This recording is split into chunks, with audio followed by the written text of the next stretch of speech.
नमस्कार दोस्तों, स्वागत है आपका हमारे चैनल टेल्स बाय यशु पर। यहाँ पर आपको मिलेंगी रोचक और सस्पेंसफुल कहानियाँ। अगर आपको यहाँ पर हमारी कहानियाँ पसंद आती हैं तो कृपया करके आप हमारी वीडियोस को लाइक करें, इसको अपने दोस्तों को साथ शेयर करें और साथ के साथ अपना कमेंट करना ना भूलें। अगर आप इस चैनल पर नए हैं तो कृपया करके इसे सब्सक्राइब भी करें। आपका ज्यादा समय न लेते हुए चलो आज की कहानी को शुरू करते हैं।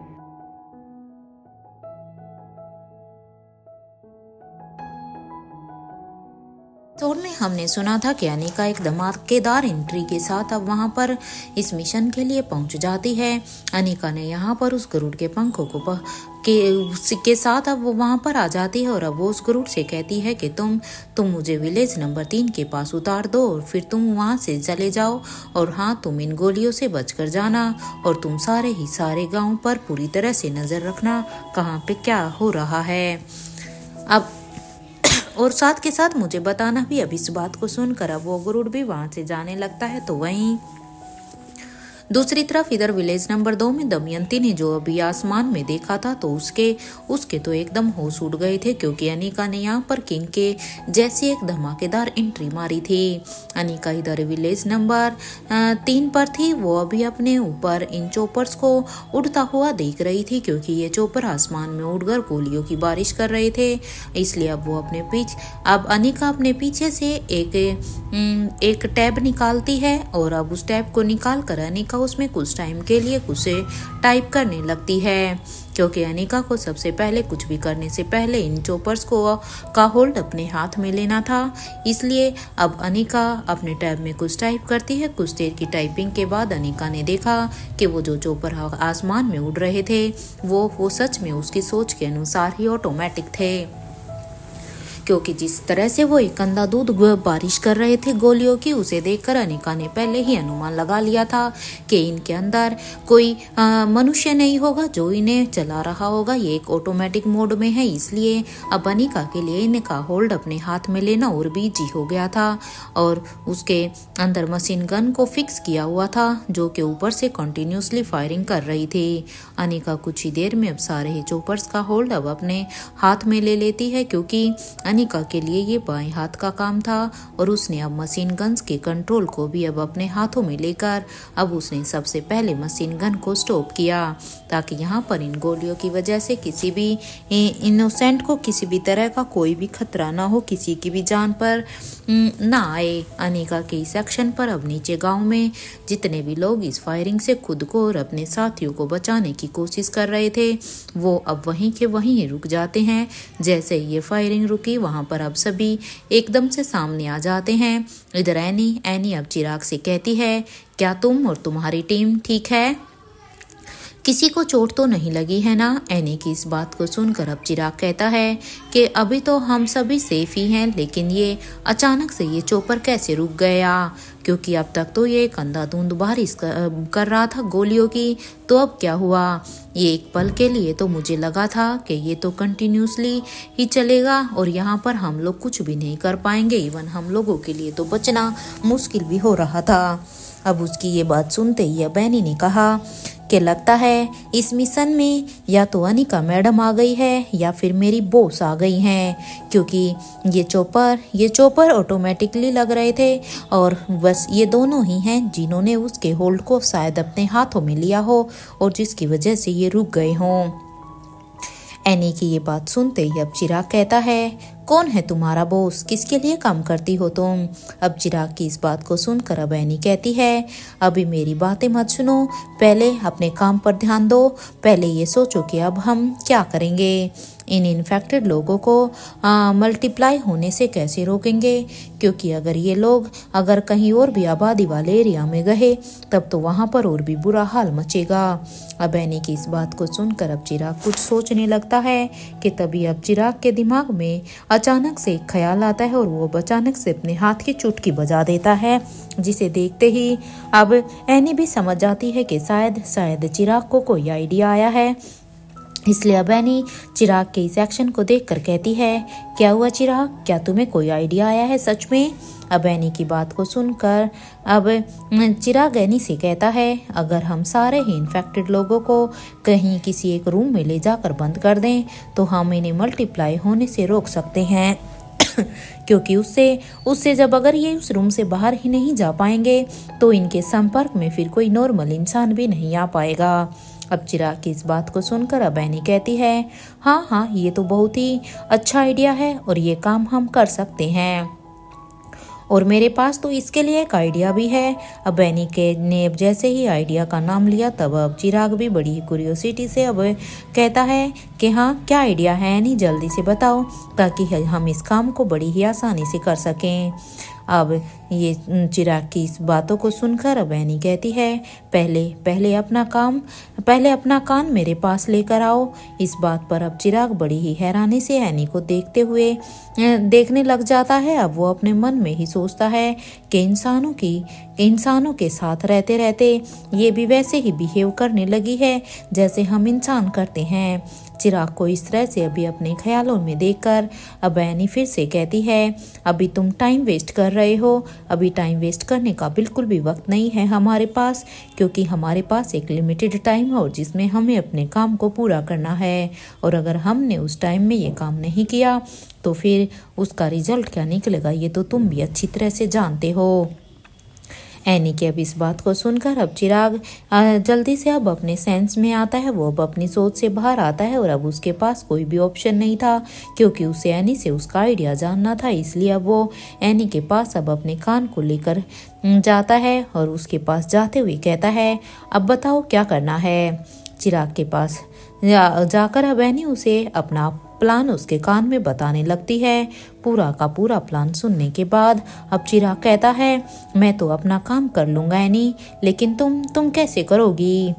अब चिराग की इस बात पर अब एनी कहती है कि डोंट वरी, मैं सब संभाल लूंगी। ये कहते हुए ही एनी भी अब जल्दी से उन इन्फेक्टेड लोगों के सामने जाती है और अब वो अपने सामने वो दुश्मन के एक आदमी को वहां पर खड़ा कर देती है। उसे ऐसा करते हुए देखकर अब चिराग अब अपने मन में ही सोचता है, ये क्या कर रही है, ऐसे ये लोग एनी के पीछे नहीं आने वाले हैं। ये कहते हुए ही अब चिराग जल्दी से एनी के फिर से पास जाता है और अब वो एनी के पास जाकर अब वो उन इन्फेक्टेड लोगों को आवाज़ लगाकर अपनी तरफ आने के लिए कहता है, क्योंकि जिस तरफ वो देख रहे थे वो अभी उसी डायरेक्शन में थे, वो अभी एनी को नहीं देख पा रहे थे। इसलिए वो उन्हें डिस्ट्रैक्ट करना चाहता है ताकि वो उसकी आवाज़ सुनकर उनके पीछे आए। लेकिन वहाँ पर आवाज़ लोगों की इतनी ज़्यादा थी कि किसी को भी वहाँ पर चिराग की ये मामूली सी आवाज़ सुनाई ही नहीं दे रही थी, क्योंकि वो सब लोग यहाँ पर एक दूसरे को ऐसे इन्फेक्टेड करने के लिए एक दूसरे के साथ चिल्ला रहे थे। चिराग अब अपने आसपास देखता है तो थोड़ी ही दूर पर अब वहाँ पर एक माइक रखा हुआ था, क्योंकि जब चिराग ने देखा तो वैसे तो ये लोग उसकी बातें नहीं सुन रहे हैं क्योंकि इतने शोर में शायद उनके कानों में उसकी आवाज़ नहीं जा पा रही और अगर चिराग की आवाज़ ही उनके कानों में नहीं जाएगी तो फिर वो उन्हें डिस्ट्रैक्ट कैसे करेगा। इसलिए चिराग अब जल्दी से वहाँ पर उस माइक के पास जाता है और अब वो वहाँ की म्यूजिक साउंड को इतना तेज करता है कि सारे के सारे इन्फेक्टेड लोगों का ध्यान अब अपने शोर शराबे से हटकर अब उसके ऊपर ही चला जाता है। जैसे ही अब उनके कानों में उस माइक की आवाज़ आती है तो अब उस माइक की आवाज़ को सुनकर वो सारे ही इन्फेक्टेड लोग अब चिराग की तरफ ही बढ़ने लगते हैं, क्योंकि अब वो भी उन्हें अपने में शामिल करना चाहते थे। सबको अब इस तरह से अपनी तरफ आता हुआ देखकर, अपने प्लान को कामयाब होता हुआ देखकर अब चिराग एनी से कहता है, एनी अब जल्दी करो, अपना प्लान अब एग्जीक्यूट करो क्योंकि अब तुम्हारी बारी है। चिराग की ये बात सुनकर अब एनी कहती है, तुम भागो वहां से, क्योंकि अगर ये तुम इनके संपर्क में आ गए तो फिर तो तुम्हारा भी यही हाल होगा। यहाँ अब मैं संभालती हूँ। अब एनी की ये बात सुनते ही अब चिराग भी दूसरी तरफ भाग जाता है तो वहीं अब एनी वहां पर आ जाती है और अब वो भागने लगती है। तो अब एनी को इस तरह से भागता हुआ देखकर अब उसके पीछे पीछे वो सभी इन्फेक्टेड लोग भी अब भागने लगते हैं, क्योंकि एनी उन लोगों को एक नॉर्मल इंसान की तरह ही लग रही थी, इसलिए उन्हें इन्फेक्टेड करने के लिए वो उसका पीछा करते हैं। भागते एनी अब यहाँ पर एक घर के अंदर घुस जाती है। तो वहीं उसके पीछे अब वो सारे ही इन्फेक्टेड लोग भी अब एनी के पीछे ही उस घर के अंदर चले जाते हैं। इधर जैसे ही चिराग ने देखा कि सभी लोग अभी घर के अंदर चले गए हैं तो वो बाहर से अब उस घर के दरवाजे को बंद कर देता है। तो वहीं भागते हुए एनी अब सेकंड फ्लोर की बालकनी में आ जाती है। वो जब पीछे मुड़कर देखती हैं तो सभी उसके पीछे ही आ रहे थे।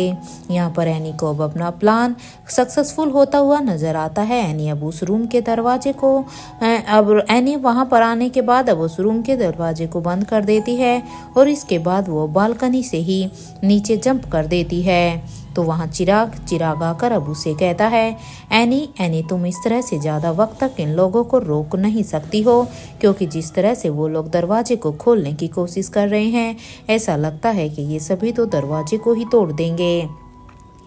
क्योंकि वो लोग अभी अपने सेंस में नहीं थे, वो पागलों की तरह दहाड़े मार रहे थे, इसलिए वो बार बार उस दरवाजे को खोलने के लिए पीट रहे थे।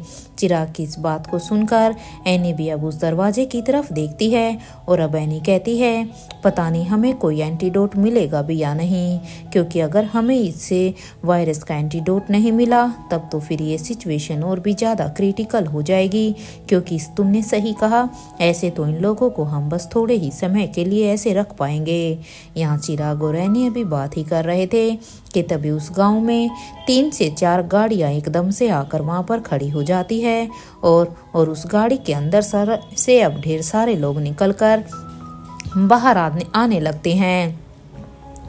जब एनी ने उन गाड़ियों की तरफ देखा तो एनी ने देखा कि एनी ने तब उनके हाथों में देखा तो उनके हाथों में एडवांस हथियार थे। उन्हें ऐसे देखकर अब चिराग अपने पैरों से 2 गन को निकालता है और अब उसे वो एनी को देते हुए कहता है, एनी ध्यान रहे किसी को भी शक नहीं होना चाहिए कि तुम कौन हो। अब चिराग की ये बात सुनते ही एनी कहती है, डोंट वरी, मुझे रोहित सर ने कहा है, मुझे सब कुछ पता है, मुझे क्या करना है क्या नहीं, और मुझे उनकी कमांड अच्छी तरह से याद भी है। ये कहते हुए एनी चिराग के हाथों से अब उन दोनों ही गन्स को ले लेती है जो चिराग ने एनी को देने के लिए अपने हाथों से आगे बढ़ाई हुई थी, और अब वो अपना निशाना सामने की तरफ कर देती है। तो वहीं चिराग भी अभी अपने आदमियों से कहता है, be alert boys, take your position. ये सुनते ही अब चिराग की पूरी टीम ही अब अपने अलर्ट मोड में आ जाती है। और इधर चिराग एनी और उनके साथियों ने अभी अपनी पोजीशन ले ली थी, जहां एक तरफ विलेज नंबर 1 में एनी और चिराग ने अभी कंट्रोल अपने हाथ में लिया हुआ था, तो वहीं दूसरी तरफ विलेज नंबर 2 में जॉन ने स्कूल के मेन गेट को ही बंद कर दिया था ताकि ये लोग कहीं से भी बाहर ना जा पाएं।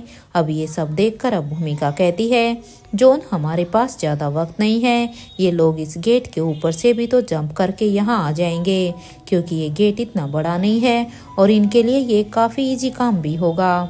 भूमिका की ये बात सुनते ही अब जॉन कहता है, भूमिका हम में से किसी के भी पास इस प्रॉब्लम का अभी परमानेंट कोई सॉल्यूशन नहीं है, इसलिए बस हम इतना ही अभी कर सकते हैं, और अभी के लिए जो मुझे सही लगा मैं बस वही करने की कोशिश कर रहा हूँ, क्योंकि अगर ये गेट से ऊपर भी कूद कर आएंगे तो उसके लिए भी तो इन्हें थोड़ा सा समय लगेगा, और ये वायरस कम लोगों में फैलेगा, क्योंकि अच्छा तो यही रहेगा जब तक हमें इसका कोई परमानेंट सॉल्यूशन नहीं मिलता, ये तब तक इस गेट के अंदर ही रहें, इसलिए ज़रूरी है कि हम इन्हें अभी यहीं पर ही रोक दें। यहाँ जॉन और भूमिका भी बात ही कर रहे थे कि वहाँ पर अब दमयंती उनके सामने आज एकदम से आकर खड़ी हो जाती है, और अब वो कहती है, बहुत हो गया तुम सबका, अब मैं भी देखती हूँ कि तुम सभी हमसे कैसे बचते हो। अब ये कहते हुए ही दमयंती के मन में अब यही सब चल रहा था कि कहीं वो किंग यहाँ इसी गांव में तो नहीं है, क्योंकि दमयंती ने उसे बस आसमान से इधर आते हुए देखा था। वो अभी भी कंफ्यूज थी कि वो जो गांव दमयंती को अलॉट हुआ था वो उसी में है या किसी और गांव में गया है। इसलिए दमयंती अब अपने डर को अपने मन से हटाते हुए अब उनके सामने आ जाती है। उसे ऐसे सामने देखकर अब भूमिका भी अब उसके साथ फाइट करने के लिए बिल्कुल उसके सामने आ जाती है।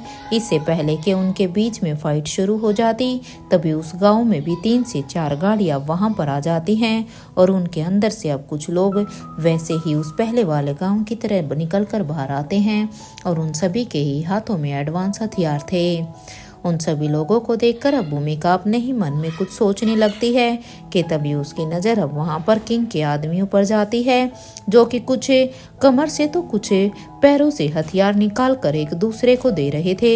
उन हथियारों को देखकर तो अब खुद दमयंती भी हैरान हो जाती है, क्योंकि दमयंती ने सोचा था कि बस उन्हीं लोगों के पास एडवांस हथियार हैं। इसलिए अब उन लोगों के हथियारों को देखकर अब वो अपने मन में सोचती है कि उसके दुश्मनों के पास ऐसे हथियार कैसे आए। यह दमयंती अभी सोच ही रही थी कि तभी जॉन ने अब अपने आदमियों से कहा कि सभी अपनी अपनी पोजीशन ले लीजिए।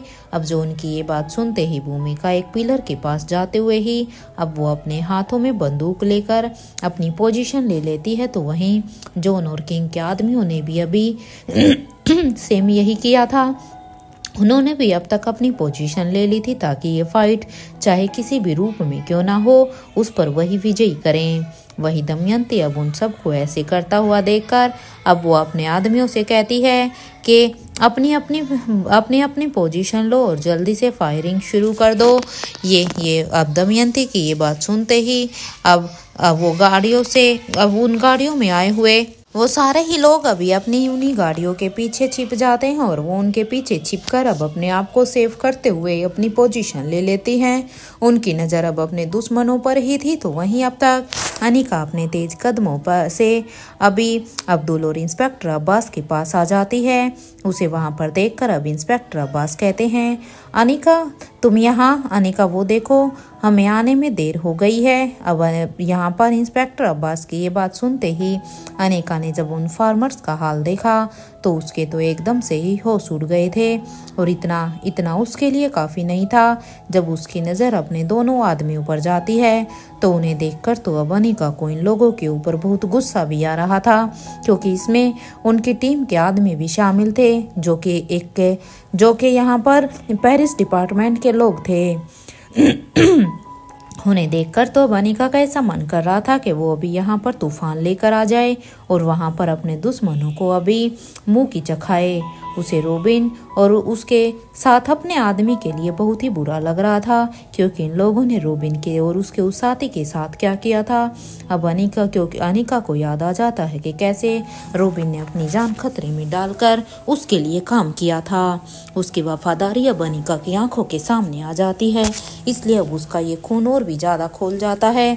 या अनिका अब अपनी सोच में ही थी कि तभी उसके कानों में अब वहाँ पर फिर से अब्दुल की आवाज़ आती है कि मैडम अब हम क्या करेंगे।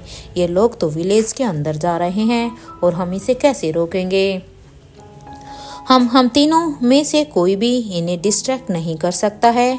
अब उसकी इस बात को सुनकर अब अनिका कहती है, बात तो सही है तुम्हारी, लेकिन हमें कुछ तो सोचना ही होगा इससे पहले कि ये वायरस फैलने लगे। क्योंकि अभी तक तो ये वायरस अभी यहाँ पर इन सब फार्मर्स के बीच में ही है। अगर ये अपने अपने घर में जाएंगे तो ये यहाँ पर अपनी फैमिली को भी इन्फेक्टेड करेंगे। यानी का अब कुछ सोच ही रही थी कि तभी उसे अब अक्षय वर्मा की आवाज़ आती है, जो कि कह रहा था कि रोबिन माय फ्रेंड, अब बताओ ब्लैक कैट क्या करेगी, क्योंकि तुम उसके लिए काम कर रहे थे ना। तो अब बताओ, मुझे भी मजा आ रहा है तुम्हें इस हालत में देखकर कि क्या तुम्हारी ब्लैक कैट तुम्हें बचा पाएगी या नहीं। तुम्हें बहुत शौक था ना उसके लिए काम करने का, तो लो अब करो काम। तुमने तो उसके लिए काम कर दिया और मेरे साथ धोखा दिया, लेकिन अब मैं देखता हूँ कि क्या तुम्हारे लिए ब्लैक कैट भी इतनी ही वफादार होगी। क्या वो अपनी जान जोखिम में डालकर यहाँ तुम्हें बचाने के लिए आएगी? क्या वो तुम्हारे लिए कोई एंटीडोट बना कर लाएगी? ये कहते हुए ही अक्षय वर्मा अब जोर जोर से हंसने लगता है। अक्षय वर्मा की आवाज़ को सुनकर अनिका को बहुत ही गुस्सा आता है, क्योंकि जितनी जोर से अब वो हंस रहा था उतनी ही आवाज़ अनिका के कानों में बहुत चुभ रही थी। उसने अपने हाथों की मुट्ठियों को भींच लिया था और अब वो अपनी जगह से और वो अब अपनी जगह से ऊपर उठकर अब एक जंप लेती है। वो यहाँ पर एक 5 से 6 फीट की एक जंप लेती है और 5-6 फीट तक ऊपर हवा में जाने के बाद इसके बाद वो अब एक जोर की लात अब सीधा ही अक्षय वर्मा के सीने पर मारती है। अनिका के वार बहुत ही तेज था क्योंकि अनिका ने ये जंप एकदम से कूद कर मारी थी, इसलिए अक्षय वर्मा अनिका की इस वार से सीधा ही वहां पर नीचे गिर जाता है। अपने बॉस को ऐसे नीचे गिरता हुआ देखकर उसकी आर्मी अभी अनिका की तरफ ही बढ़ने लगती है ताकि वो अनिका को यहाँ पर सबक सिखाए। उन्हें अनिका की तरफ आता हुआ देखकर अब इंस्पेक्टर अब्बास और अब्दुल ये दोनों भी अपनी अटैकिंग पोजीशन ले लेते हैं और ये दोनों ही अब अनिका का साथ देने के लिए उसके साथ भिड़ जाते हैं। तो वहीं किंग के आदमी भी अब उनके साथ आ जाते हैं। अनिका को इस वक्त सिर्फ अक्षय वर्मा पर ही गुस्सा था क्योंकि आज उसे यहाँ पर अक्षय वर्मा से अपना बदला लेना था, इसलिए उसके सामने जितने भी लोग आ रहे थे उन्हें वो मारती ही जा रही थी। तो अनिका की स्पीड यहाँ पर एक तूफान की तरह थी। जितने लोग उसके सामने आए अनिका उन्हें बस एक एक वार से ही मात दे रही थी। तो वहीं अपनी फाइटिंग स्किल से इधर इंस्पेक्टर अब्बास और अब्दुल भी उन लोगों पर अटैक करने लगते हैं क्योंकि एनी और जॉन से इन दोनों ने भी अब वो फाइटिंग सीखी हुई थी। अनिका के एक वार से अक्षय वर्मा की आर्मी के लोग नीचे कीड़े मकोड़ों की तरह जमीन पर गिरते जा रहे थे। कुछ ही देर में अनिका ने अब सभी के साथ मिलकर अक्षय वर्मा की आर्मी को खत्म कर दिया था। अब अनिका अपने कदमों को सीधा ही अक्षय वर्मा की तरफ बढ़ा देती है। अनिका की आंखों में अक्षय वर्मा ने आज अपनी मौत देख ली थी क्योंकि जो रौद्र रूप उसने यहाँ पर आज देखा था उसे देखकर तो अब अक्षय वर्मा भी थर थर कांपने लगा था।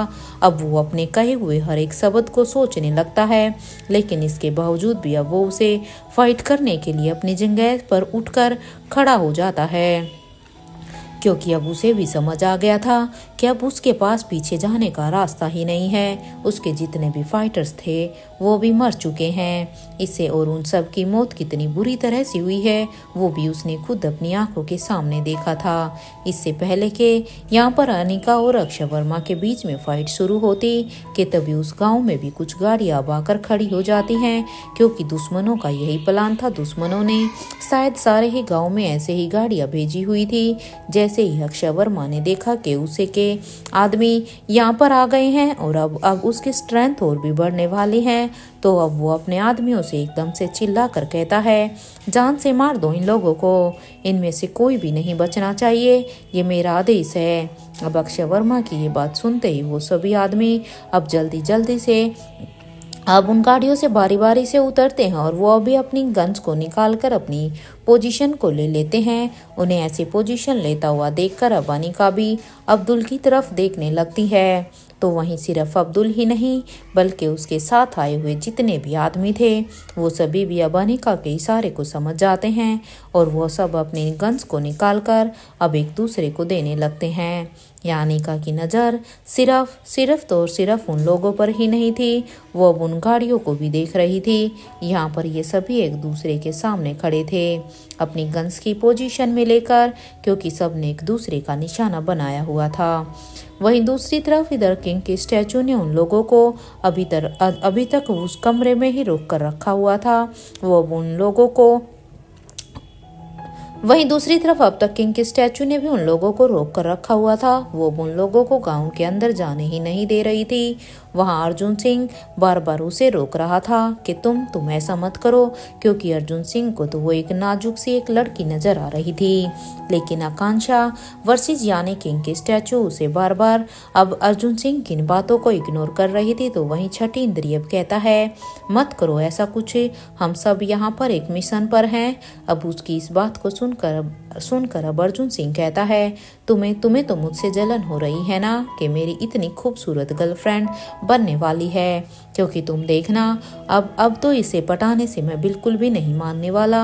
अब तो मैं तभी दम सांस लूंगा जब ये मेरी गर्लफ्रेंड बन जाएगी और शायद इसी वजह से ही तुम्हें जलन हो रही है ना। अब अर्जुन सिंह की इस बेवकूफ़ी भरी बात को सुनकर अब छठी इंद्री कहता है तुमने कब प्रपोज किया इसे, और क्या उसने हाँ बोल दिया है जो तुम उसे अभी से ही गर्लफ्रेंड का नाम दे रहे हो। अब छठी इंद्री की इस बात पर अब अर्जुन सिंह कहता है अभी नहीं किया है, और तुम अपना मुंह तो बंद ही रखो। यहाँ पर ये दोनों अभी बातें ही कर रहे थे तो वही महेंद्र अब कहता है मेरा तो मन कर रहा है कि मैं यहाँ से भाग जाऊं, मेरा तो दिमाग ही अब यहाँ पर आने के बाद खराब हो गया है। पता नहीं कब तक इस जिंदगी को मुझे ऐसे ही जीना होगा। खैर अपना काम तो करना ही है, लेकिन बाप रे बाप क्या बवाल है ये लड़की, क्या पटक पटक कर उसको मारा है उसे देखकर तो मुझे एकदम से मजा ही आ गया। इससे रिक्वेस्ट करूं क्या, जैसे इसने यहाँ पर इन फाइटर्स को मारा है ठीक वैसे ही एक हाथ में वो शीला और दूसरे हाथ से दमयंती, इन दोनों को भी ऐसे ही पटक पटक कर मारे। इवन वो तो इन दोनों की चोटियों को पकड़ कर इन्हें गोल गोल घुमाए। अगर सच में ऐसा हो गया ना तो मुझे तो बहुत ही मजा आ जाएगा। क्या करूं, क्या मैं एक बार उसके सामने जाकर रिक्वेस्ट करूं, और अगर मैं रिक्वेस्ट करूंगा तो क्या वो मेरी बात को मान जाएगी, क्योंकि मुझे तो इसकी फाइटिंग स्किल बहुत ही मस्त की लग रही है। या महेंद्र अभी अपनी ही सोच में था कि तभी उसकी नजर अब सामने आ रही गाड़ियों पर जाती है। सेम यहाँ पर भी उन गाड़ियों को देखकर अब महेंद्र कहता है लगता है दमयंती ने इन लोगों को बुला ही दिया है। चलो भाई अब अपने काम में लगता हूँ, ना चाहते हुए भी मुझे इनका साथ देना ही होगा, क्योंकि ये लोग अब यहाँ पर आ गए हैं तो अब मेरा इस तरह से यहाँ से भागना भी अच्छा नहीं लग रहा, नहीं तो उन लोगों को पता चल जाएगा और फिर शायद मेरा भी वही हाल होगा जो राजीव का इन लोगों ने किया। ये कहते हुए ही महेंद्र अब ऊपर की तरफ देखते हुए कहता है हे भगवान मुझे भले ही मौत दे देना, लेकिन मरने से पहले मैं उस शीला की आंखों में वो खौफ देखना चाहता हूँ जो कभी सालों पहले हम सभी की आंखों में था। बस मेरी मरने से पहले एक इस इच्छा को पूरी कर देना।